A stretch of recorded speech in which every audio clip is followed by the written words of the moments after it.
señalar un poco de lo que se está desarrollando en el examen. A ver, por este momento, la pregunta 1 tiene menos porcentaje, a diferencia de la pregunta 2 que tiene un 71%, la pregunta 3 un 67%, la pregunta 4 un 57% y la pregunta 5 un 81%. Así que la pregunta 5 es la pregunta que tiene mayor acierto.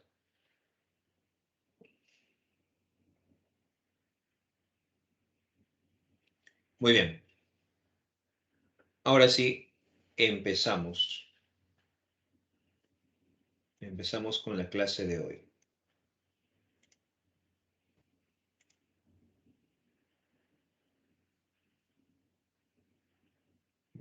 Claro, buen día, Nayet. Sí, estoy viendo que la mayoría en la pregunta 1 se han confundido. Y los que marcaron bien la pregunta 1, marcaron mal la pregunta 2. Algunos sí lograron marcar bien.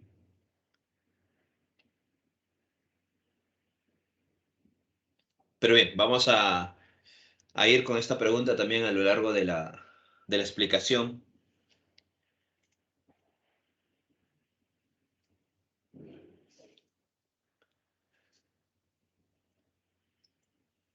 Bien, empezamos entonces. Hoy hablaremos sobre Mario Vargas Llosa. Recuerda que fue Premio Nobel de Literatura en el 2010. Así que vamos a hablar un poco de sus características representativas, ¿no? ¿Qué elementos representativos tiene Mario Vargas Llosa en torno a su producción literaria?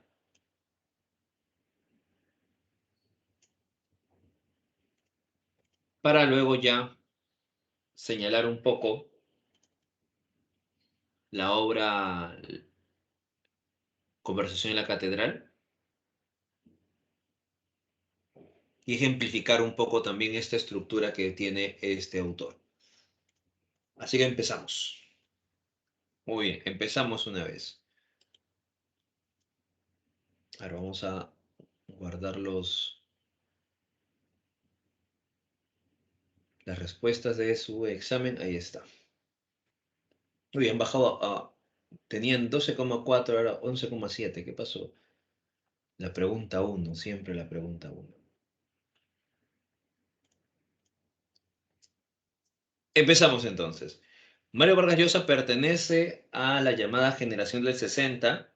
A su vez, es iniciador del boom narrativo. ¿Recuerdas con qué novela da inicio al boom narrativo?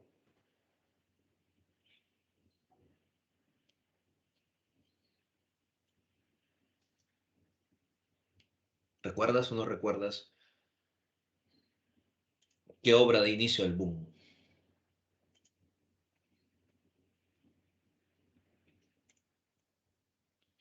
La ciudad y los perros. ¿Ya? Bien, vamos con sus características. Vamos a entender un poco qué características tiene este autor. Efectivamente, La ciudad de los perros da inicio al boom narrativo. Muy bien, Rocío. Muy bien, Teresita. A ver, empezamos. Una característica de Mario Vargas Llosa es importante. Su obra es realista. Está vinculado a este carácter realista. ¿Ya? Por ello vamos a encontrar que la narrativa de Mario Vargas Llosa se nutre de la realidad. Él habla de la realidad inventada, ¿no? O la realidad imaginaria. ¿Ya? A diferencia de otros autores, Mario Vargas Llosa se nutre de la realidad, ¿no? Se influencia directamente de los elementos de la realidad. Incluso va a incorporar dentro de sus novelas algunos referentes autobiográficos. Otra característica de Mario Vargas Llosa es la narración objetiva. Quiere decir que dentro de los tipos de narradores que utiliza Mario Vargas Llosa, dentro de todos los narradores que se utilizan en sus novelas, prevalece mucho la perspectiva del narrador objetivo, ¿ya? Aquel narrador que describe minuciosamente, ¿no? Detalladamente todos los espacios, todos los ambientes, ¿no? Y va también describiendo al personaje, ¿no? La situación, el accionar del personaje, ¿ya? Entonces, otra característica de la producción de Mario Vargas Llosa es esta noción de la narración objetiva o el narrador objetivo. Recordemos que estamos hablando de un autor que va a producir, ¿no?, su narrativa en los años 60, ¿no? En esos años, en la década del 60, recuerda que está el gobierno de Belaúnde, ¿no? Ya luego, después del gobierno de Belaúnde, en el 68, recuerda que se da el golpe de estado de Juan Velasco Alvarado, ¿no?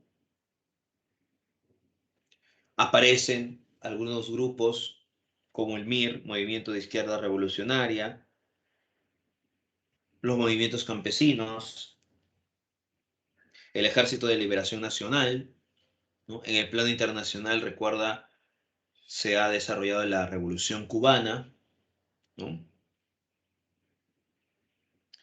También se ha desarrollado, ya se ha finalizado de pronto la primera etapa, ¿no?, de este conflicto de la llamada Guerra Fría, ¿no? La crisis de los misiles, recuerda, ¿no? Y una especie de coexistencia pacífica luego se va a realizar. La Revolución China, por ejemplo, en 1966, ¿no? Todo eso va a generar también una influencia, ¿no?, en torno a la producción de la narrativa y de la poesía del 60. Además, desde el plano cultural, la influencia norteamericana, ¿no?, el hipismo, por ejemplo, el feminismo, los derechos civiles, la revolución sexual, en la música, el rock and roll, ¿no?, que van a calar mucho en la juventud de ese entonces. En la poesía, recuerda que está Javier Heró, encontramos también a Rodolfo Inostroza, Antonio Cisneros, en la narrativa Mario Vargas Llosa, Antonio Gálvez Ronceros, entre otros, ¿no? Quiere decir que en esta década del 60 hay una convulsión política y social, una influencia del socialismo, también influencia del comunismo, dentro de la juventud de ese entonces.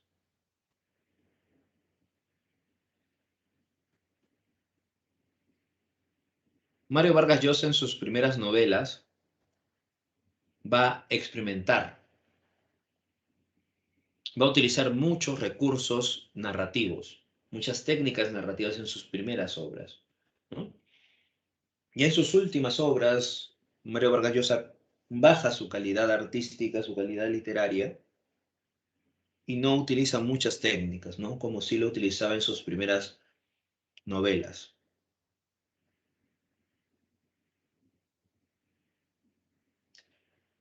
Recuerda entonces lo que habíamos señalado, que él se nutre de la realidad, él habla de la realidad imaginaria, ¿no? Él tiene esa frase de las verdad de las mentiras, ¿no?, la verdad de las mentiras, refiriéndose a esta realidad imaginaria. Y el narrador que utiliza con mayor frecuencia, recuerda, es el narrador objetivo, ¿no? Más adelante vamos a leer un pasaje de la obra Conversación en la Catedral para darnos cuenta ese uso del narrador objetivo, ¿no? Y cómo va incorporando el pensamiento de los personajes, cómo va incorporando el diálogo, ¿no?, las emociones o sensaciones de los personajes mientras va narrando o va describiendo este narrador objetivo. El uso de algunos referentes autobiográficos lo podemos encontrar en La ciudad de los perros, lo podemos encontrar en Conversación en la Catedral, en La tía Julia y el escribidor.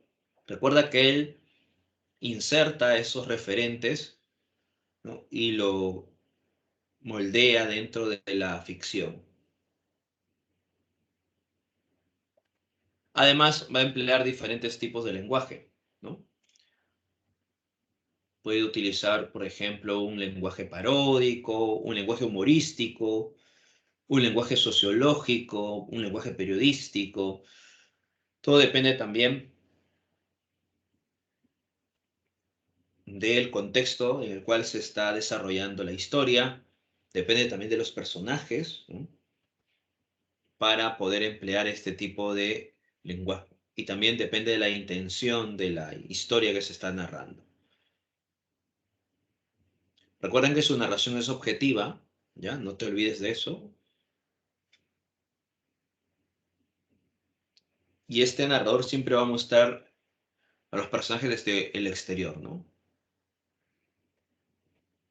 Sin intentar explicar ni insertarse en el pensamiento de los personajes, ¿no? Entre las técnicas que emplea, ¿no? Es asimilador e innovador de las técnicas, ¿no? Que se van incorporando dentro de la narrativa. ¿Qué técnicas se está empleando? Entre ellos tenemos, por ejemplo, la multiplicidad de voces o puntos de vista.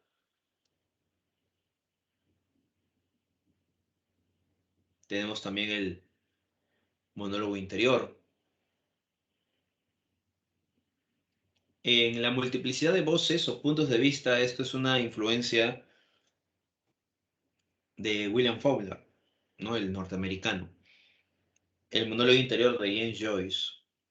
¿Recuerdas la obra Ulises, ¿no? De la época de la vanguardia?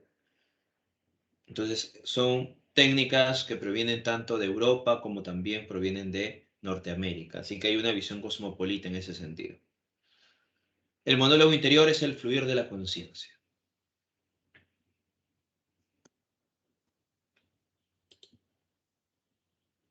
Tenemos también la ruptura del orden lógico y cronológico en el desarrollo de la historia, en el relato.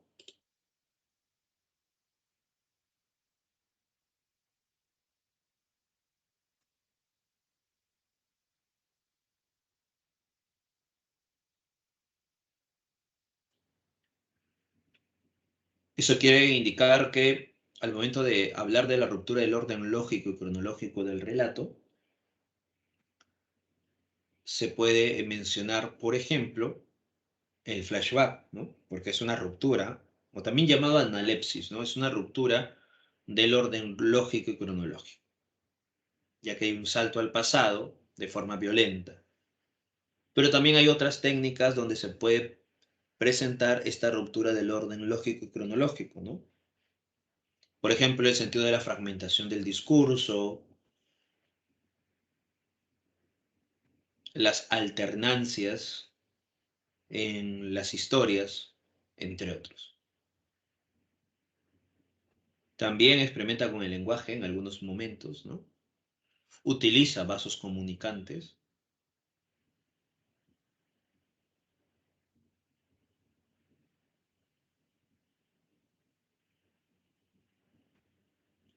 Además, la técnica del dato escondido o la técnica del iceberg, eso genera que el lector participe activamente.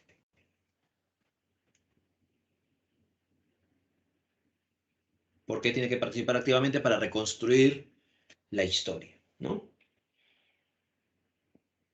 Otro punto también importante es que de pronto los narradores de esta época del 60, incluso los autores del boom, ellos buscan la llamada novela total.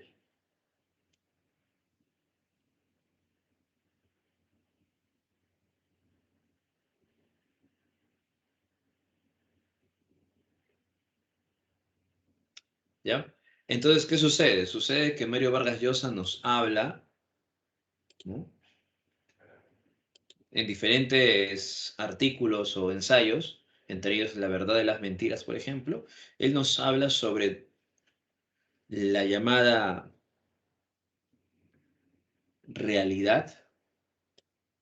Él habla así, ¿no? De la realidad real y la realidad imaginaria o imaginada, ¿no? ¿Ya? Eso nos menciona que, bueno, Mario Vargas Llosa se nutre de esta realidad real, ¿no? Y al momento de trasladarla aquí a la ficción, se convierte en una realidad imaginaria, ¿no? Translúcida. Así que desde la perspectiva de Mario Vargas Llosa, ¿no? la novela total, ¿ya? Porque los autores de esta etapa buscan la llamada novela total. La novela total que busca crear en este mundo ficcional, en esta realidad imaginaria, un espacio, ¿no? Una historia, un espacio, tiempo, ¿no? Que logre reflejar todos los temas posibles de la realidad real, ¿no? Por ejemplo, en el caso de García Márquez, Cien años de soledad, Macondo era este espacio de representación, ¿no? Este espacio-tiempo de representación de la realidad imaginaria, pero que reflejaba gran parte de la realidad real.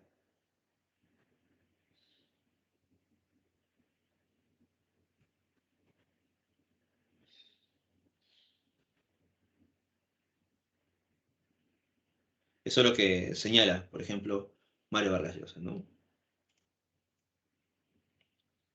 Así que recuerden, esa es la llamada novela total, ¿no? Es una novela total porque se sustenta en sí misma, es decir, no depende de los elementos externos, históricos, políticos y otros textos para ser comprendida, ¿no? Porque abarca un espacio y un tiempo determinado y va a reflejar, ¿no?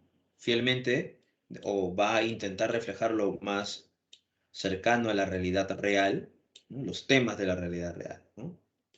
Pero dentro del mundo de ficción. Esa es la llamada novela total. Te estaba dando el ejemplo de Cien años de soledad, ¿no? Porque en Cien años de soledad se plasma la historia del pueblo de Macondo, pero esa historia se está desarrollando también o se ha plasmado a través de los sucesos en Colombia, ¿no? O en Hispanoamérica.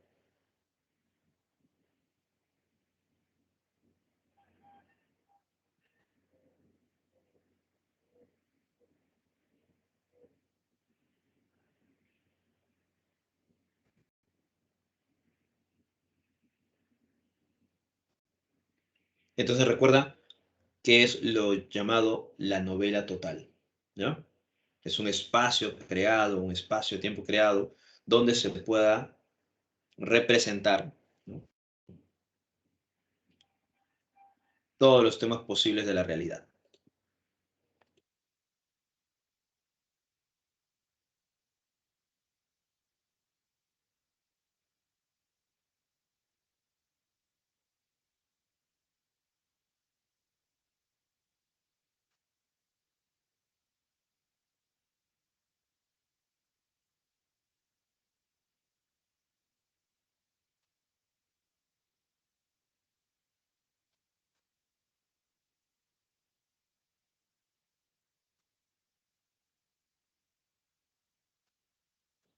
Muy bien. Esos son entonces algunos aspectos dentro de su producción literaria,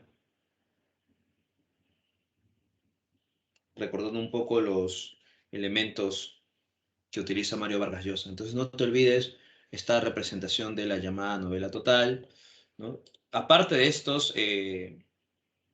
estas técnicas, por ejemplo, mencionamos del orden lógico, la ruptura del orden lógico, los vasos comunicantes son dos espacios, tiempos, ¿no? Que se van a desarrollar en la narrativa y en un momento determinado se van a unir, ¿no? Por eso se llaman vasos comunicantes, ¿no?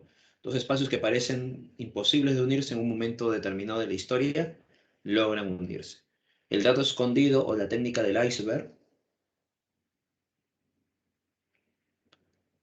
se presenta dentro de la ciudad de los perros, ¿no?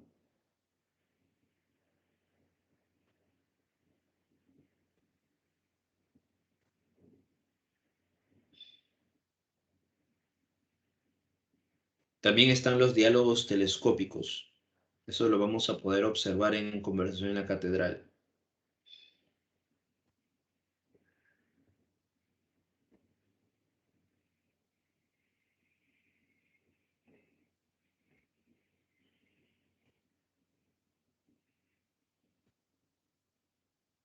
Muy bien. Hasta aquí. ¿Alguna pregunta? ¿Alguna duda?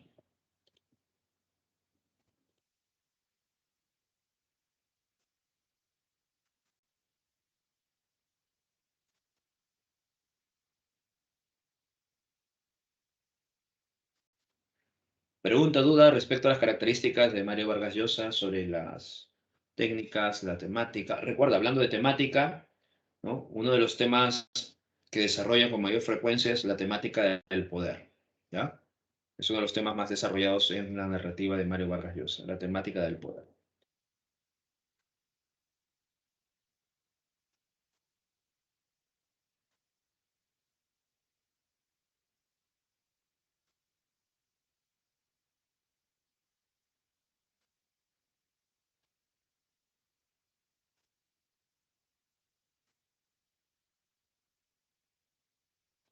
Muy bien, entonces continuamos. Dentro de su producción literaria encontramos novelas, obras teatrales, cuentos, ensayos, artículos periodísticos. En el caso de los ensayos, uno de sus ensayos muy importantes sería La orgía perpetua, que te habla sobre Madame Bovary.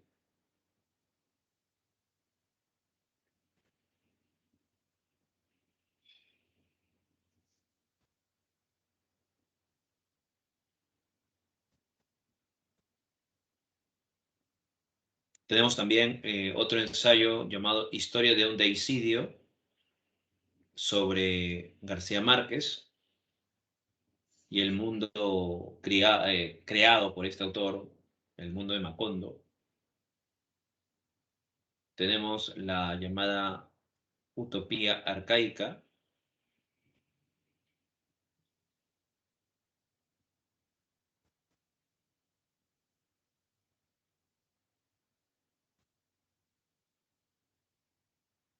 La civilización del espectáculo, que también es otro ensayo. La crítica señala que sus novelas, algunas son mayores y otras son de baja calidad. Las llamadas novelas mayores de Mario Vargas Llosa son La ciudad de los perros, La casa verde, Conversación en la catedral, La guerra del fin del mundo y La fiesta del chivo.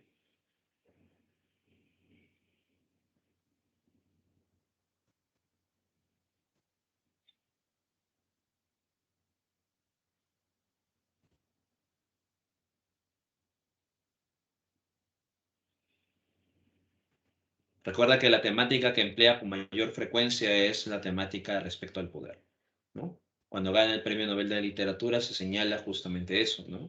Mario Vargas Llosa logra obtener el premio producto de representar fielmente las cartografías del poder dentro del entorno social. Bien, vamos entonces con Conversación en la catedral, ¿no? La novela de Mario Vargas Llosa respecto al contexto que está viviendo el Perú en la dictadura de Odría. ¿Recuerda cuál es el ambiente de representación, ¿no? Que sería el gobierno de Odría. En 1998, ya, Mario Vargas Llosa escribe en el prólogo ya de esta novela que ha pasado muchos años de su publicación, ¿no? Él menciona, ¿no?, que le fue muy difícil escribir este tipo de novelas, ¿no? Él dice así: entre 1948 y 1956 gobernó el Perú una dictadura militar encabezada por el general Manuel Apolinario Odría. En esos 8 años, en una sociedad embotellada en la que estorban periódicos,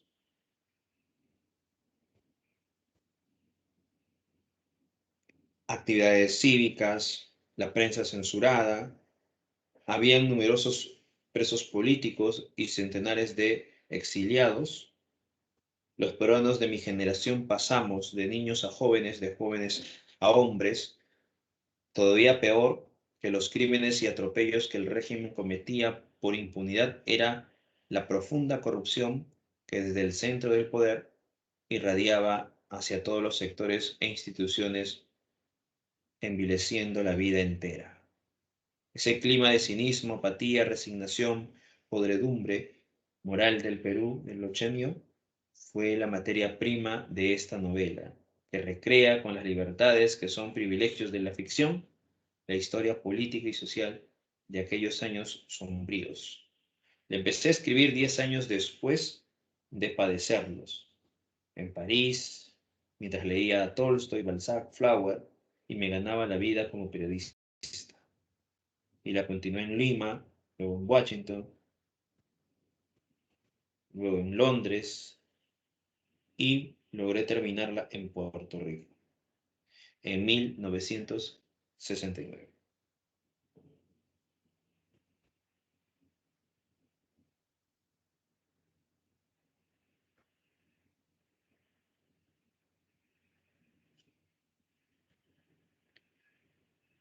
Luego de rehacerla varias veces, ninguna otra novela me ha dado tanto trabajo.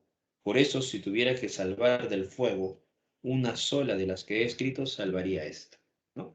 Eso es lo que señala Mario Vargas Llosa de pronto en el prólogo de Conversación en la Catedral. Obviamente lo escribe este prólogo muchos años después, ¿no?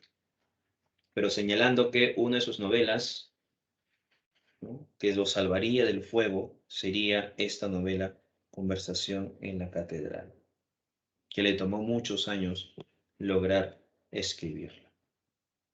Bien, ahora sí, vamos con la obra Conversación en la Catedral. Recuerda que está ambientado en el gobierno de Odría, ¿ya? O sea, el ambiente principal, ¿no? El contexto principal, perdón, estaría en el gobierno de Odría.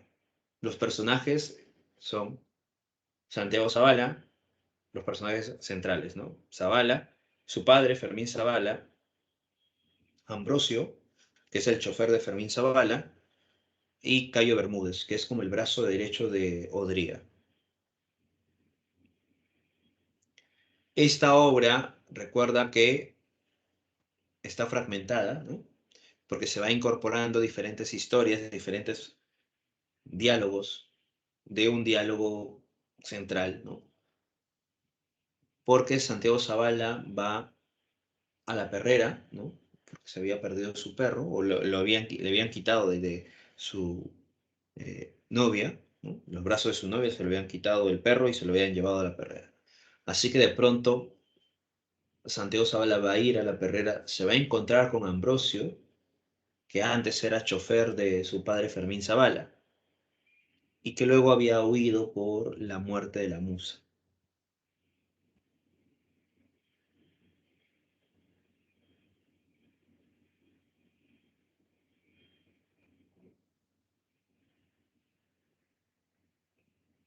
Así que vamos a comenzar. Van a escuchar el inicio de la obra Conversación en la Catedral, y cuando escuchen el inicio de la obra Conversación en la Catedral, tengan en cuenta el tipo de narrador que se está empleando, ¿no? Es un narrador objetivo, recuerden, ¿ya?, que está describiendo continuamente todos los aspectos, los espacios, y a su vez encontramos este narrador mixto que va incorporando poco a poco el pensamiento o de pronto lo que va indicando el personaje, ¿ya? Así que vamos a escuchar ahora ese audio.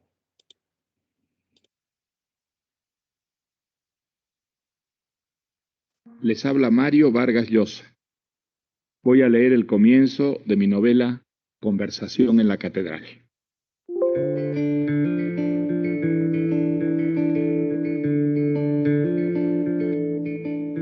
Desde la puerta de la Crónica, Santiago mira la avenida Tacna sin amor. Automóviles, edificios desiguales y descoloridos, esqueletos de avisos luminosos flotando en la neblina, el mediodía gris. ¿En qué momento se había jodido el Perú? Los canillitas merodean entre los vehículos detenidos por el semáforo de Wilson, voceando los diarios de la tarde, y él echa a andar despacio hacia la colmena. Las manos en los bolsillos, cabizbajo, va escoltado por transeúntes que avanzan también hacia la Plaza San Martín. Él era como el Perú, Zabalita, se había jodido en algún momento. Piensa, ¿en cuál? Frente al Hotel Crillón, un perro viene a lamerle los pies. No vayas a estar rabioso, fuera de aquí. El Perú jodido, piensa. Carlitos jodido. Todos jodidos, piensa. No hay solución. Ve una larga cola en el paradero de los colectivos a Miraflores, cruza la plaza y ahí está Norwin. Hola, hermano, en una mesa del bar Cela. Siéntate, Zabalita, manoseando un chilcano y haciéndose lustrar los zapatos. Le invitaba un trago. No parece borracho todavía y Santiago se sienta. Indica a lustrabotas que también le lustre los zapatos a él. Listo, jefe. Ahoritita, jefe. Se los dejaría como espejos, jefe. Siglos que no se te ve, señor editorialista, dice Norwin. ¿Estás más contento en la página editorial que en locales? Se trabaja menos. Alza los hombros. A lo mejor había sido ese día en que el director lo llamó. Pide una cristal helada. Quería reemplazar a Orgambide, Zabalita. Él había estado en la universidad y podría escribir editoriales. ¿No, Zabalita? Piensa, ahí me jodí. Vengo temprano, me dan mi tema, me tapo la nariz y en 2 o 3 horas, listo, jalo la cadena y ya está. Yo no haría editoriales ni por todo el oro del mundo, dice Norwin. Estás lejos de la noticia y el periodismo es noticia, Zabalita, convéncete. Me moriré en policiales nomás. A propósito, ¿se murió Carlitos? Sigue en la clínica, pero le darán de alta pronto, dice Santiago. Jura que va a dejar el trago esta vez. ¿Cierto que una noche al acostarse vio cucarachas y arañas? Dice Norwin. Levantó la sábana y se le vinieron encima miles de tarántulas, de ratones, dice Santiago. Salió Calato a la calle dando gritos. Norwin se ríe y Santiago cierra los ojos. Las casas de Chorrillos son cubos con rejas, cuevas agrietadas por temblores. En el interior hormiguean cachivaches y polvorientas viejecillas pútridas en zapatillas con varices. Una figurilla corre entre los cubos, sus alaridos estremecen la aceitosa madrugada y enfurecen a las hormigas, alacranes y escorpiones que la persiguen. La consolación por el alcohol, piensa, contra la muerte lenta, los diablos azules. Estaba bien Carlitos. Uno se defendía del Perú como podía. El día menos pensado yo también me voy a encontrar a los bichitos. Norwin contempla su chilcano con curiosidad, sonríe a medias. Pero no hay periodista abstemio, Zabalita, el trago inspira, convéncete. El lustrabotas ha terminado con Norwin y ahora embetuna los zapatos de Santiago silbando. ¿Cómo iban las cosas por última hora? ¿Qué se contaban esos bandoleros? Se quejaban de tu ingratitud, Zabalita, que viniera alguna vez a visitarlos como antes. O sea que ahora tenías un montón de tiempo libre, Zabalita. ¿Trabajabas en otro sitio? Leo, duermo siestas, dice Santiago. Quizá me matricule otra vez en Derecho. Te alejas de la noticia y ya quieres un título. Norwin lo mira penado. La página editorial es el fin, Zabalita.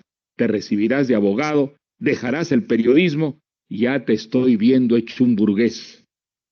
Acabo de cumplir 30 años, dice Santiago. Tarde para volverme un burgués. ¿30? ¿Nada más? Norwin queda pensativo. Yo 36 y parezco tu padre. La página policial lo muele a uno, convéncete. Caras masculinas, ojos opacos y derrotados sobre las mesas del bar Cela, manos que se alargan hasta ceniceros y vasos de cerveza. Qué fea era la gente aquí. Carlitos tenía razón. Piensa, ¿qué me pasa hoy? El lustrabotas espanta a manazos a 2 perros que jadean entre las mesas. ¿Hasta cuándo va a seguir la campaña de la crónica contra la rabia? Dice Norwin. Ya se ponen pesados. Esta mañana le dedicaron otra página. Yo he hecho todos los editoriales contra la rabia, dice Santiago. Va, eso me fastidia menos que escribir sobre Cuba o Vietnam. Bueno, ya no hay cola. Voy a tomar el colectivo. Vente a almorzar conmigo, te invito, dice Norwin. Olvídate de tu mujer, Zabalita. Vamos a resucitar los buenos tiempos. Cuyes ardientes y cerveza helada, el rinconcito cajamarquino debajo el puente y el espectáculo de las vagas aguas del Rímac escurriéndose entre rocas color moco, el café terroso del Haití, la timba en casa de Milton, los chilcanos y la ducha en casa de Norwin, la apoteosis de la medianoche en el Bulín con Becerrita, que conseguía rebajas, el sueño ácido y los mareos y las deudas del amanecer, los buenos tiempos, puede que ahí. Ana ha hecho chupe de camarones y eso no me lo pierdo, dice Santiago. Otro día, hermano.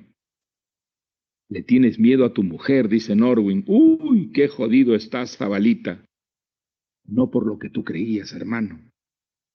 Norwin se empeña en pagar la cerveza, la lustrada, y se dan la mano. Santiago regresa al paradero. El colectivo que toma es un Chevrolet y tiene la radio encendida. Inca Kola refrescaba mejor. Después un vals, ríos, quebradas, la veterana voz de Jesús Vázquez. Era mi Perú.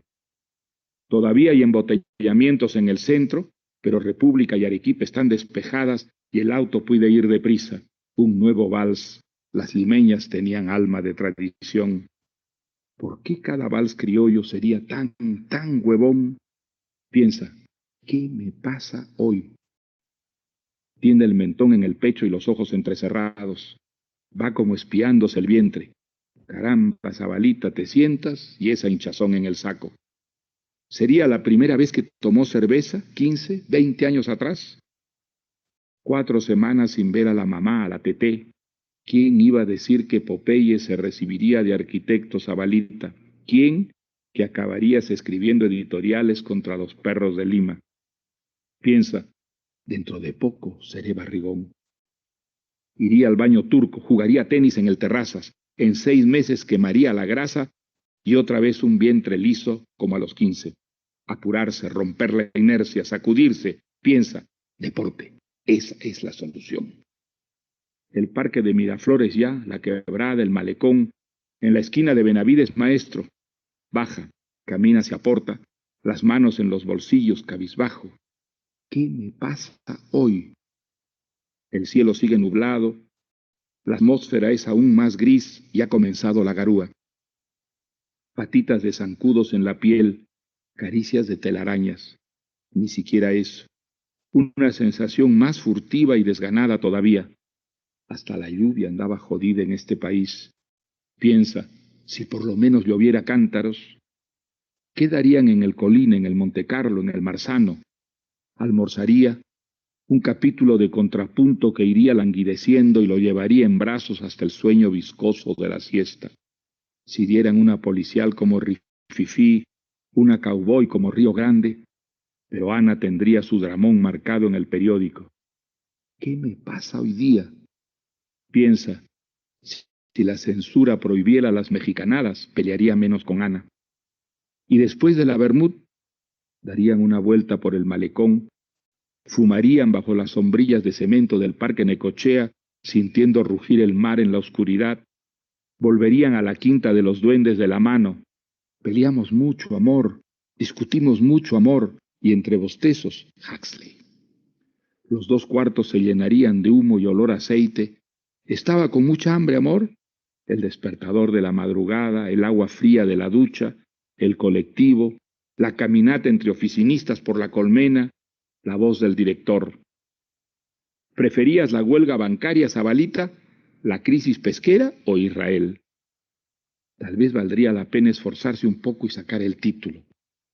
Piensa, dar marcha atrás. Ve los muros ásperos color naranja, las tejas rojas, las ventanitas con rejas negras de las casas de duendes de la Quinta. La puerta del departamento está abierta, pero no aparece el batuque chusco brincando, ruidoso y efusivo. ¿Por qué dejas abierta la casa cuando vas al chino, amor? Pero no, ahí está Ana. ¿Qué te pasa? Viene con los ojos hinchados y llorosos, despeinada. Se lo habían llevado al batuque, amor. Me lo arrancharon de las manos, solloza Ana. Unos negros asquerosos, amor. Lo metieron al camión, se lo robaron, se lo robaron. La besa en la sien. Cálmate, amor. Le acaricia el rostro. ¿Cómo había sido? La lleva del hombro hacia la casa. No llores, Soncita. Te llamé a la crónica y no estabas. Ana hace pucheros. Unos bandidos, unos negros con caras de forajidos. Yo lo llevaba con su cadena y todo. Me lo arrancharon. Lo metieron al camión. Se lo robaron. Almuerzo y voy a la perrera a sacarlo. La besa de nuevo Santiago. No le va a pasar nada, no seas onza. Se puso a patalear, a mover su colita. Se limpia los ojos con su mandil, suspira. Parecía que entendía, amor. Pobrecito, pobrecito. Te lo arrancharon de las manos, dice Santiago. ¿Qué tal raza? Voy a armar un lío. Coge el saco que ha arrojado sobre una silla y da un paso hacia la puerta. Pero Ana lo ataja. Que almorzara primero rapidito, amor. Tiene la voz dulce, hoyuelos en las mejillas, los ojos tristes, está pálida. Ya se enfriaría el chupe, sonríe, le tiemblan los labios. Me olvidé de todo con lo que pasó, corazón.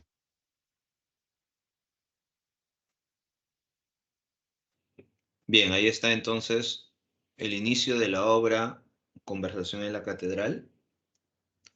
Ahí te das cuenta cómo el narrador empieza inicia, ¿no?, la historia describiendo paulatinamente todo lo que está observando el personaje Santiago Zavala mientras está caminando, ¿no? Y esta descripción del paisaje, ¿no?, urbano, ¿no?, es en realidad también una atmósfera de mediocridad, ¿no?, que va reflejándose Santiago Zavala en el transcurso de este camino, ¿no?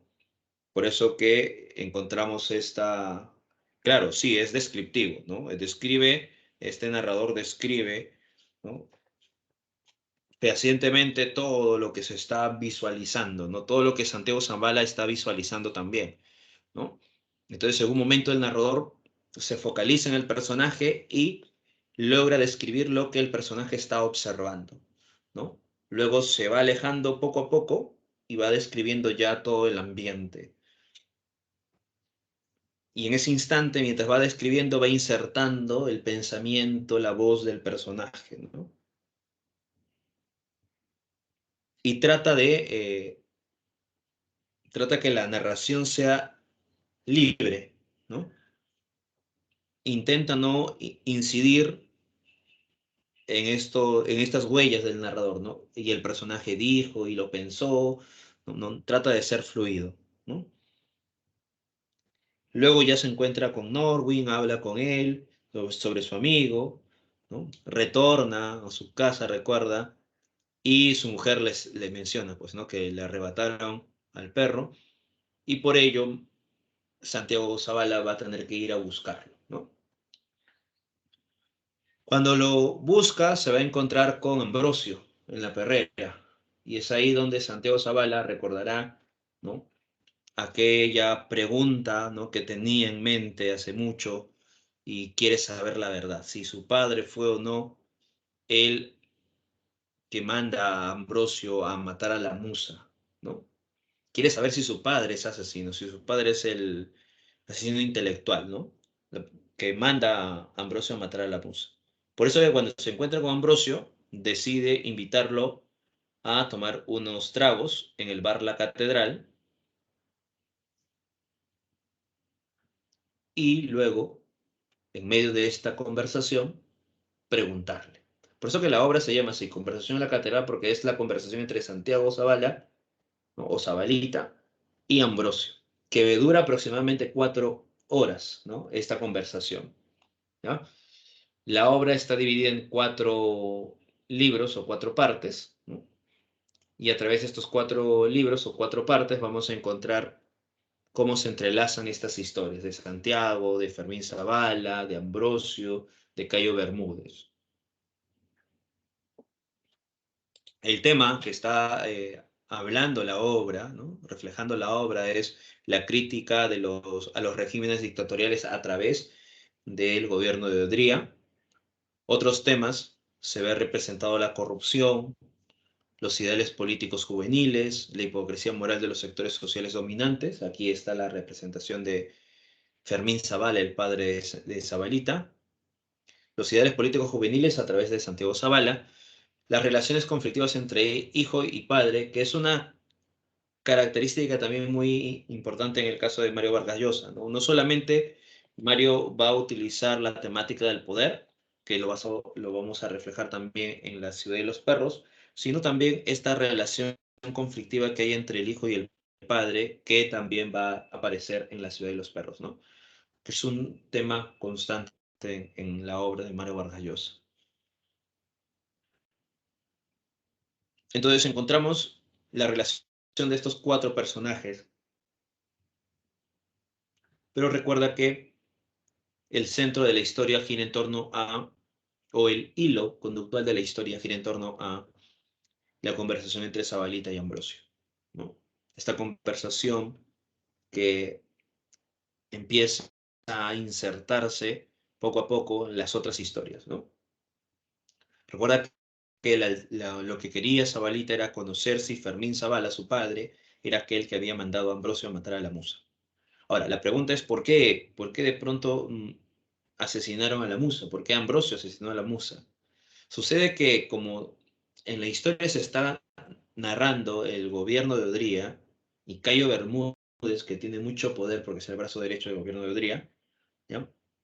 Va a tener un amante llamado la musa, ¿no? La que va a ser asesinada luego por Ambrosio. Cayo Bermúdez va a relacionarse con Fermín Zavala, ¿no? Cuestiones de negocios, ¿no?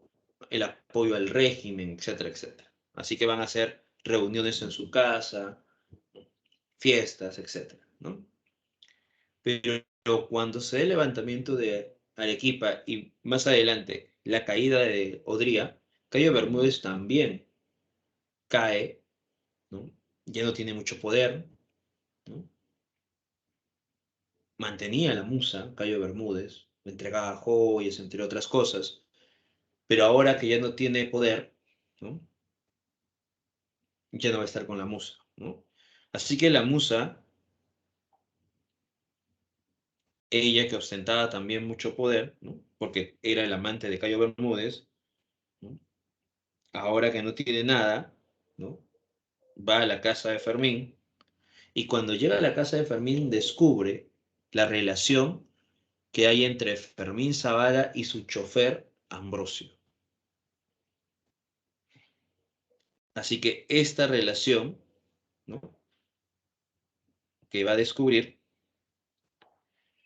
va a chantajear a Fermín Zavala, ¿no? Va a ir donde Fermín Zavala y le va a decir a Fermín Zavala, si no quieres que yo divulgue, ¿no? Este secreto entre tú y tu chofer Ambrosio, pues bien tienes que entregarme dinero.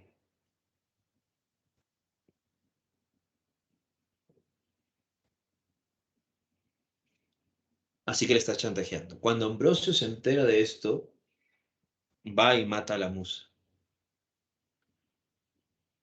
Fermín, al enterarse que Ambrosio ha sido el culpable, le dice que huya, ¿no? Que se marche, ¿no? Para que no lo involucren. Y eso es lo que Fermín Zavala dice, pero ¿por qué? ¿No sabes que hemos hecho esto, lo hecho por nosotros? Dice, ¿no?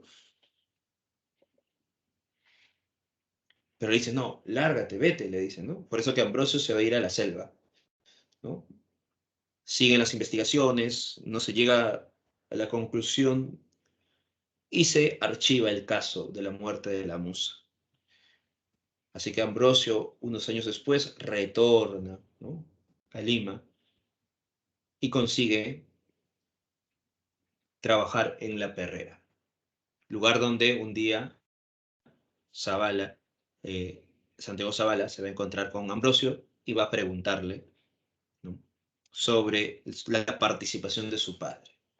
Así que mientras están tomando, bebiendo, van recordando viejos tiempos, le pregunta sobre lo que fue de su vida, de Santiago, de Ambrosio, y ahí empieza el flashback, ahí empieza la, la alternancia, ahí empieza a utilizarse los vasos comunicantes, los diálogos telescópicos, la fragmentación del discurso. Por eso que el hilo conductual es la conversación entre Zabalita y Ambrosio.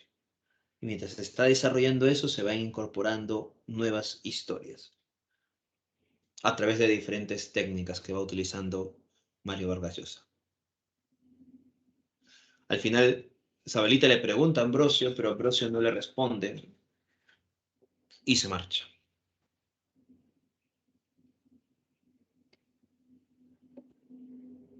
Dentro de esta historia vamos a encontrar dos niveles. Primero es la historia interna, y luego la historia externa. En la historia interna se observa la evolución de Santiago Zavala desde su adolescencia hasta los 30 años, cuando es periodista de la Crónica.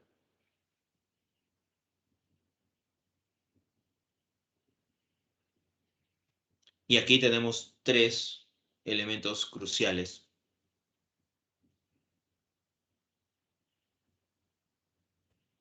La relación conflictiva que tiene Santiago con su padre, y esto se va a agravar más cuando Santiago descubre que su padre está apoyando al régimen de Odría. Así que hay un pequeño conflicto entre Santiago y su padre que va a acrecentarse, como te digo, mientras van pasando los días. Quieren que Santiago ingrese a la Católica, pero él ingresa a San Marcos a derecho y de pronto va a participar de la militancia comunista en el grupo llamado Cahuide. Pero bien sabes que Cayo Bermúdez va a lograr, ¿no?, desarticular todos estos partidos o todos estos grupos que están en contra de Odría. Atrapan a muchos de ellos, a Santiago Zavala lo dejan porque saben que Santiago Zavala es hijo de Fermín Zavala, así que Santiago se da cuenta de eso, que tiene privilegios, ¿no? A pesar de luchar contra esos privilegios, él tiene privilegios y es por eso que empieza a desfallecer sus sueños, ¿no? Empieza a darse cuenta que ese enfrentamiento que está haciendo al final no va a caer, va a llegar a un buen puerto. Y empieza su fracaso, ¿no?, su declinación.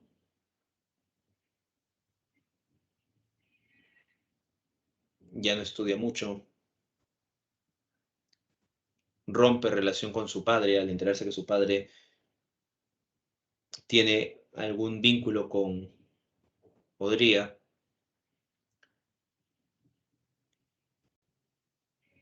Tiene un cuarto, trabaja, paga el cuarto, está con su enamorada, así que empieza ya una vida distinta, ¿no?, olvidándose de todos esos ideales que de jóvenes luchaba. Y en la historia externa ya no es la historia de Zabalita, ahora es la historia del Perú, ¿no?, de la sociedad peruana en el contexto de la dictadura, donde también tenemos tres puntos álgidos dentro de la historia externa.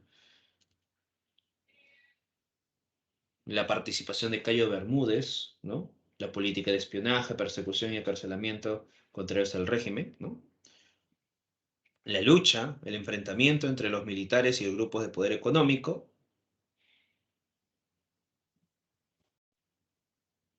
Recuerda que el grupo de poder económico apoyó, ¿no?, la dictadura, ¿no?, porque les convenía, pero luego se dan cuenta que ya no les conviene, así que deciden enfrentarlos, ¿no? Y también la corrupción del partido aprista en este marco del gobierno de Odría,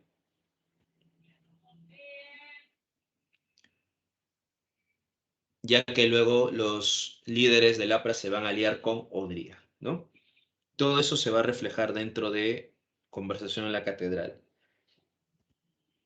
Así que Conversación en la Catedral lo que muestra es cómo la dictadura, cómo el régimen autoritario segrega, cuestiona, ¿no?, rompe vínculos, incluso vínculos familiares.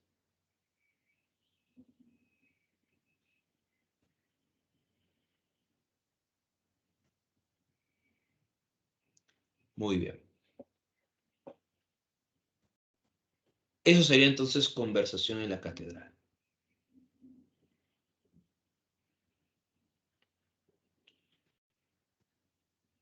Ahora vamos con la Ciudad de los Perros. Recuerda que la siguiente semana vamos a seguir con la Ciudad de los Perros.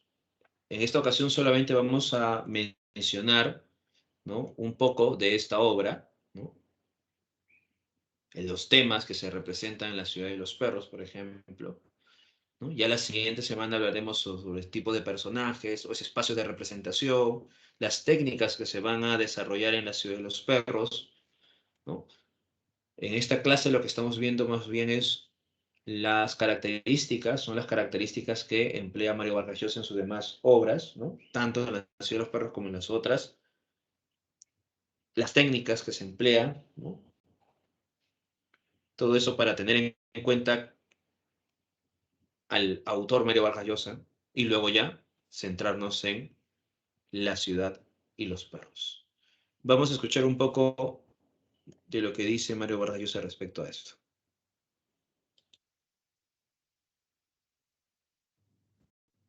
La ciudad y los perros es el libro que hace que se conozca sobre todo el nombre de Vargas Llosa, ¿no? Es el primer libro que hace que el nombre se ponga en circulación de una manera ya importante. Sí, además es el primer libro que escribí en serio, es decir, trabajando mucho y tratando pues realmente de esforzar al máximo y además con una cierta ambición, diríamos, ¿no? Desde el punto de vista ya de la propia novela, ¿no? En realidad todo lo que he escrito parte siempre de experiencias personales, ¿ah? O de algunos hechos vividos, de algunas personas conocidas, o de situaciones que más o menos han estado cerca, ¿no? de mi propia experiencia. En realidad eso ha ocurrido en todo lo que he escrito hasta ahora de ficción. Lo que pasa es que eso, bueno, nunca se queda ahí, es decir, siempre es un punto de partida simplemente y luego después ya eso se mezcla con elementos puramente imaginarios.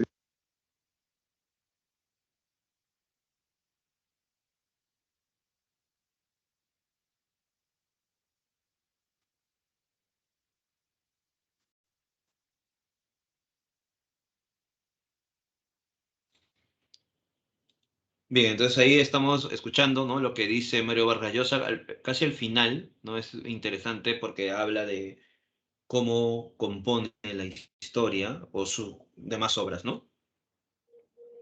O de situaciones que más o menos han estado cerca, ¿no? de mi propia experiencia. En realidad eso ha ocurrido en todo lo que he escrito hasta ahora de ficción. Lo que pasa es que eso, bueno, nunca se queda ahí, es decir, siempre es un punto de partida simplemente y luego después ya eso se mezcla con elementos puramente imaginarios. ¿Ves? Aquí está señalando esta noción de la realidad imaginaria, ¿no? Utiliza parte de la realidad real, ¿no? Por ejemplo, algunos hechos de su vida, ¿no? Algunos elementos de nuestra realidad, las lleva a la ficción, ¿no? Y aquí empieza la realidad imaginaria, ¿no? Parte de esos puntos y luego empieza a ampliar el panorama. Bien, el argumento de La ciudad de los perros. Recordemos que La ciudad de los perros es una historia que se narra desde una fragmentación del discurso, ¿no? O sea, no es una linealidad, es una fragmentación. Pero aquí, como en la obra Conversación en la Catedral, hay un hilo conductual, ¿no? Hay una historia matriz, un hilo conductual que va ordenando un poco esta historia, ¿no? En el caso de La ciudad de los perros, ese hilo conductual que va ordenando la historia, ¿ya? Se ve en el punto de el comienzo de la obra, ¿no? Cuando el círculo está a punto de robar el examen de química, ¿no? Cómo de pronto el cadete Cava lo roba, cómo el esclavo va a delatar más adelante, cómo Cava va a ser expulsado, ¿no? Cómo de pronto el serrano, ¿no? Va a ser, bueno, es expulsado, Cava el serrano, y cómo el esclavo va a ser asesinado, ¿no? Además, las investigaciones, cómo de pronto el poeta va a acusar al jaguar, cómo los eh, alumnos, ¿no? Los cadetes golpean al jaguar, cómo de pronto el teniente Gamboa va a ser trasladado a Juliaca, ya que investigó la muerte del esclavo. Ese es el hilo conductual, esa es la historia, ¿no? Matriz, si hablamos de forma lineal, ¿no? Quiere decir que empieza, ¿no? Obviamente en Imedes Res, ¿ya? que sería el hurto del examen de química, ¿no? Sigue, avanza, hasta de pronto el teniente Gamboa ha sido llevado, ¿no? Expulsado a otro lugar, Juliaca, ¿no? Esta es la historia. Mientras esta historia va avanzando, se van incorporando pequeñas historias, ¿no? La vez que el poeta se hace amigo con el esclavo, el día que van a bautizar a todos, ¿no? La historia del jaguar, la historia de Teresita, ¿no? Que está ahora con el poeta, ¿no? De pronto se inserta otra historia, ¿no? Sobre los padres de el poeta, ¿no? La relación conflictiva que tenía con su padre, ¿no? Cuando el jaguar era un niño todavía, ¿no? Y está enamorado de Teresa, etcétera, etcétera. Y van insertándose más y más historias a esta historia matriz. Obviamente que esa inserción rompe con la linealidad del tiempo, hay fragmentaciones, etcétera, etcétera, ¿no? Pero la historia matriz justamente es esto, ¿no? Cuando los cadetes están en el Colegio Militar Leoncio Prado. Esa es la historia matriz, ¿no? Los demás empiezan a incorporarse poco a poco, ¿ya? Por eso dice, a instancia del jaguar, líder de la pandilla, el cadete Cava roba las preguntas del examen de química. Aunque el esclavo ve el hurto, el delito no se descubre sino hasta mucho después. El contracódigo del honor, como lo ha señalado Sara Castro, al que responden los cadetes del colegio militar, les impone el silencio. Al fin, el propio esclavo denuncia el robo a las autoridades. La investigación subsiguiente deja al descubierto mucho más que el mero robo del examen. Luego, mientras los cadetes estaban de maniobras, el cadete Arana, el esclavo, muere. Aunque el asesino es de alguna manera señalado por el poeta Alberto, las autoridades militares deciden que, en vista de lo que ha quedado al descubierto, lo mejor es aparentar que nada fuera de lo normal ha sucedido en el colegio. Por insistir en las investigaciones, ¿no? En la investigación de la muerte del esclavo, se destierra al teniente Gamboa, ¿no? O sea, lo lleva a otro lugar, ¿no? A Juliaca. Se reintegran a la sociedad de donde provienen los niños, ¿no? Dispuestos a seguir los destinos que sus familiares y allegados les pueda procurar. Así que la historia de la ciudad de los perros es una historia de estos adolescentes que han entrado al Colegio Militar Leoncio Prado, han pasado diferentes dificultades, ¿no? Y saldrán a reintegrarse a la sociedad.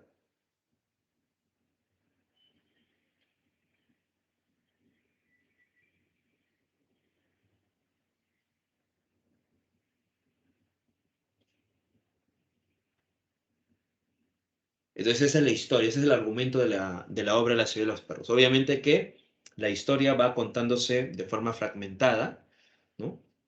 Vamos viendo de pronto algunos indicios de la obra.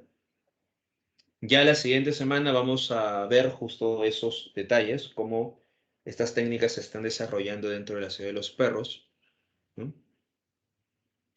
La historia tiene como tema central, ¿ya?, el sistema autoritario de enseñanza militar, ¿no? Se cuestiona, se critica estos sistemas autoritarios de enseñanza militar. Por ello, el Colegio Leoncio Prado, este espacio, que es un espacio cerrado, ¿no? La siguiente semana igual vamos a hablar de los espacios. Este espacio cerrado representa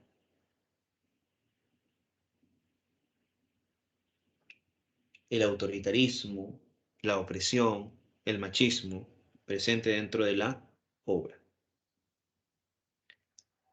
Otros temas, la pandilla juvenil como síntoma de rebeldía ante el sistema, ¿no? Mientras que el sistema es autoritario, tiene normas muy rígidas, ¿no?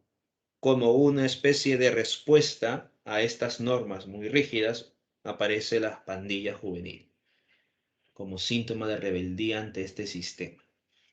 El hurto como violación de la norma, el machismo que mutila la dimensión afectiva del sujeto, Por ello tenemos a un personaje como el esclavo, ¿no? Que va a ser golpeado, insultado por los demás.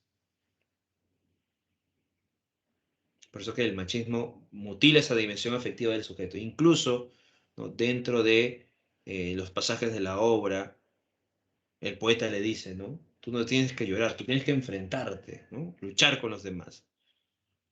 La agresividad como método de subsistencia, ¿no? Una vez más, la noción del machismo, ¿no? Así que también hay una crítica a este sistema autoritario vinculado con el machismo. Y también se dan los rituales de la adolescencia. La exploración de su cuerpo, de su sexualidad, ¿no? El tema de los bautizos, ¿no? Las agresiones que se van a desarrollar en la obra La ciudad y los perros. Por tanto, en el Colegio Militar Leoncio Prado reina la agresividad y el machismo como principios claves para demostrar el concepto de hombría ante los demás. Agredir a los otros y no demostrar sentimientos de ternura, cosa que el personaje, el esclavo, sí lo mostraba, ¿no? Por eso que va a ser golpeado y simbólicamente por eso que es este personaje quien desaparece o es asesinado en la obra. Los padres imponen a los hijos un sistema de enseñanza contra la propia voluntad de estos últimos.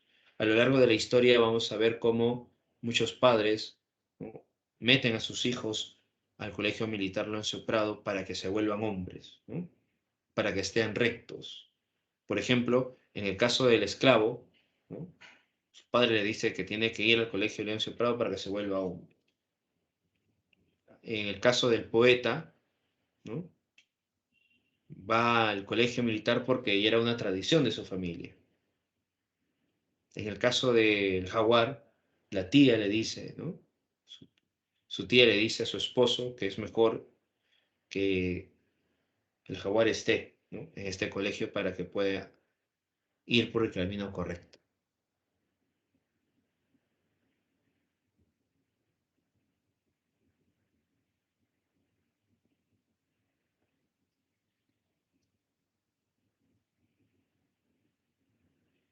Entonces recordemos esos detalles. Y la rebeldía ante estos mismos esquemas autoritarios, ¿no?, dentro de la obra. Muy bien. Eso sería entonces un primer acercamiento a la historia, un primer acercamiento a la obra La ciudad y los perros, que ya la siguiente semana vamos a ampliarlo, ¿no? Ahora sí, vamos con las preguntas del tema de hoy.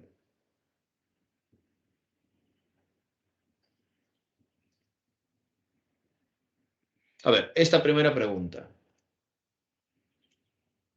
¿cuál sería la respuesta?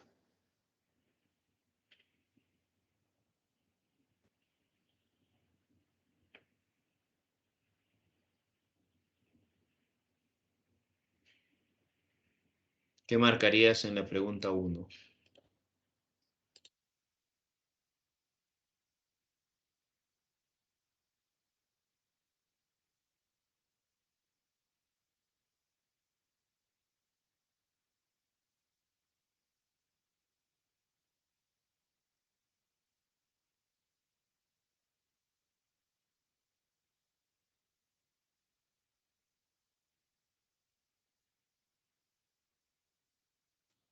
A ver, la pregunta número 1.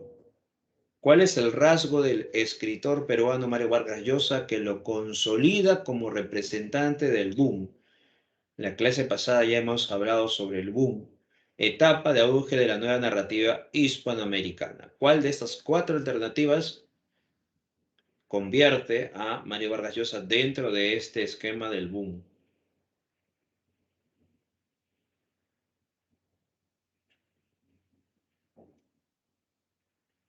Una etapa muy representativa de la nueva narrativa hispanoamericana. ¿Cuál de ellas? No te está diciendo cuáles son las características de Mario Vargas Llosa, sino que una de esas características que tiene Mario Vargas Llosa lo inserta dentro del boom narrativo. Nosotros sabemos que en la etapa de consolidación, como en la etapa del boom, empieza a alejarse de la narrativa tradicional.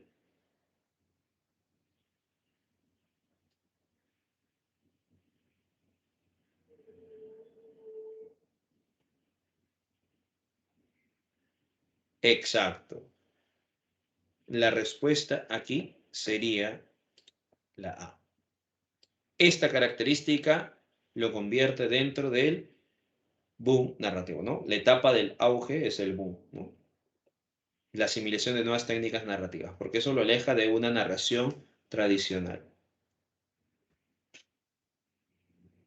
Porque esa invención de una realidad imaginada puede ser incluso dado por algunos autores del indigenismo, ¿no? ¿No? Por ejemplo, ¿no? Se nutren de la realidad y lo plasman con la ficción. Pero eso no es una característica dentro de la nueva narrativa, ¿no? En cambio, en el indigenismo no se desarrollaban las técnicas modernas, ¿no? En la nueva narrativa, en el boom, sí. Por eso que la respuesta en la 1 sería la A.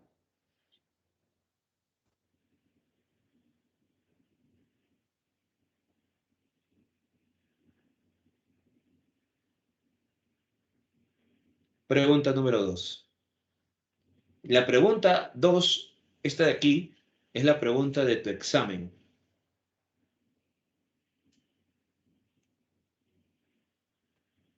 La pregunta 1 de tu examen.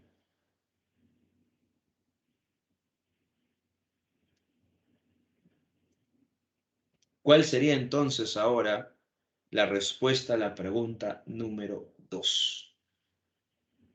Esas creaciones demencialmente ambiciosas que compiten con la realidad real de igual a igual, enfrentándole una imaginación de una virtualidad, vastedad y complejidad, nos habla de la realidad real y de la realidad inventada, ¿no? Se manifiesta en la naturaleza plural de la novela, que es simultáneamente cosas que se creían antinómicas, ¿no? Tradicional, moderna, localista, universal, imaginaria y realista. Exacto. Aquí se está hablando no de la narración omnisciente, no de la diversidad del lenguaje, no de la narración objetiva, sino de la novela total. Pregunta 3.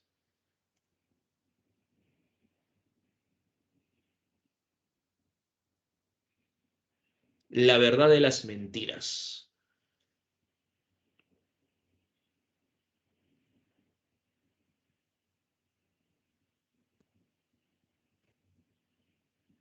Las novelas tienen principio y fin, y aún en las más informes y espasmódicas, la vida adopta un sentido que podemos percibir porque ellas nos ofrecen una perspectiva que la vida verdadera, en la que estamos inmersos, siempre nos cae, nos niega, ¿no? Ese orden es invención, un añadido del novelista, simulador que aparenta recrear la vida cuando en verdad la rectifica. A veces sutil, a veces brutalmente, la ficción traiciona la vida, encapsulándola en una trama de palabras que la reducen de escala y la ponen al alcance del lector. ¿Qué diferencia hay entonces entre una ficción y un reportaje periodístico o un libro de historia? ¿No están compuestos ellos de palabras? ¿No encarcelan acaso en el tiempo artificial del relato ese torrente sin riberas, el tiempo real? La respuesta es, se trata de sistemas opuestos de aproximación a lo real.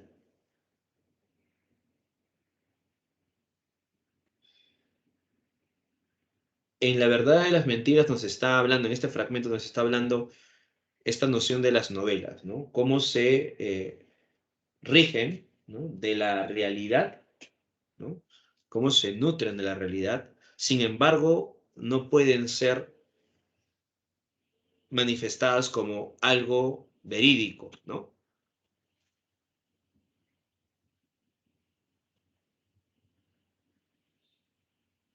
porque recuerda que se está mencionando, se está desarrollando como un elemento ficcional.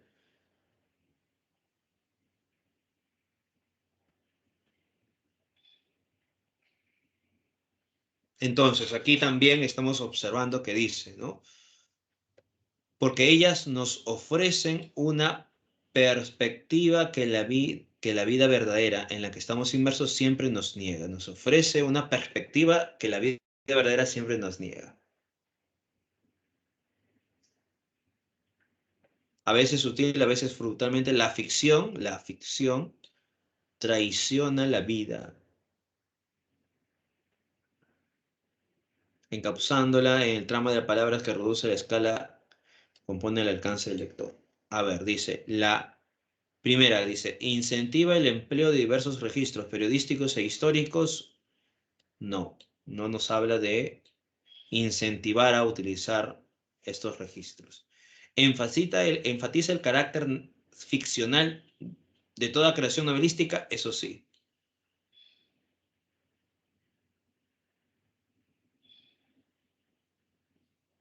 Persigue la representación objetiva y fidedigna de la realidad.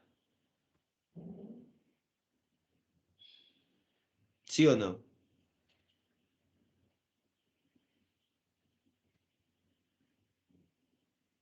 O en la novela las verdades históricas pueden tergiversarse.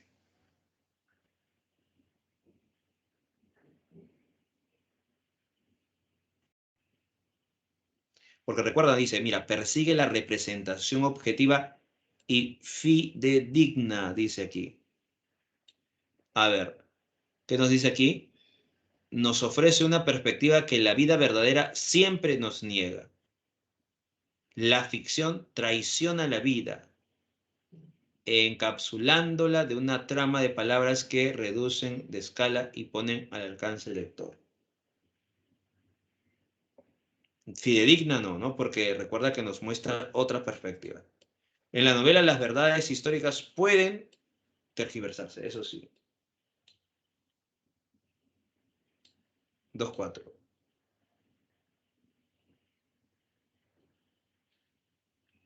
En la pregunta número 4, ¿cómo se llama esta técnica donde los diálogos se interponen uno tras otro? A esta técnica se le llama los diálogos telescópicos. ¿Ya? Ahora, ¿qué son los diálogos telescópicos? Recuerda, ¿no? Miren aquí. Y yo me puse a hablar de política, dice Santiago. Santiago está hablando con Ambrosio, ¿ya? Recordemos eso. Santiago y Ambrosio está hablando, ¿no? Santiago le está diciendo a Ambrosio, ¿te das cuenta? ¿Ves? Le dice Ambrosio, ¿no? En el bar La Catedral. Y aquí, claro que sí, dijo don Fermín. Pero recuerda, Santiago estaba hablando con Ambrosio. Aquí aparece don Fermín, porque Fermín está hablando ahora con Ambrosio. Claro que sí. Salir de la casa, de Lima, desaparecer. No estoy pensando en mí, infeliz, sino en ti. Santiago hace la pregunta a Ambrosio. La respuesta es de don Fermín a Ambrosio y pertenece a otra época. Ahí te das cuenta, ¿ves? Cómo de pronto el narrador inserta esto para darnos a entender que Fermín está hablando con Ambrosio, ¿no? No creía nada, no sabía nada, dice Santiago. Salir, esparcir, desaparecer. Aquí está hablando Santiago con Ambrosio. ¿Pero a dónde, don? Dijo Ambrosio. ¿A quién? A Fermín, ¿no? ¿Pero dónde, don? Dijo Ambrosio. Usted no me cree, usted me está votando, don. ¿Ves? La historia 1, la historia 2, diálogos que se interponen, esos son los diálogos telescópicos, nos están interponiendo un diálogo con otro. Es como los vasos comunicantes, ¿ya? Pero solamente en el caso de diálogos, ¿no? Se interponen uno tras otro. Bien, y con esto nos vamos con la pregunta 5. ¿Cuál sería la respuesta en la pregunta número 5? Ese es el inicio de la obra. De acuerdo al fragmento anterior de la novela, conversación en la Catedral Mario Vargas Llosa, podemos colegir que la corrupción de la dictadura militar se evidencia en las calles. No. Los problemas del país les son totalmente ajenos a Sabalita, tampoco está presente. Las calles forman una especie de consuelo al dolor. No. Las calles sí forman parte, ¿no? Forman una especie de ¿qué? ¿No? De representación de su propio fracaso, no de un consuelo al dolor. El periodista Zavala compara las calles como con su propio fracaso. Ahí está. Eso es la respuesta. La 5, la D. Muy bien. Hasta aquí nos quedamos entonces. La siguiente semana recuerda que vamos a hablar sobre la ciudad de los perros, ¿no? Con más detalles. Muy bien. Nos vemos entonces hasta la siguiente semana. Cuídense. Que tengan un buen, feliz fin de semana también. Nos vemos.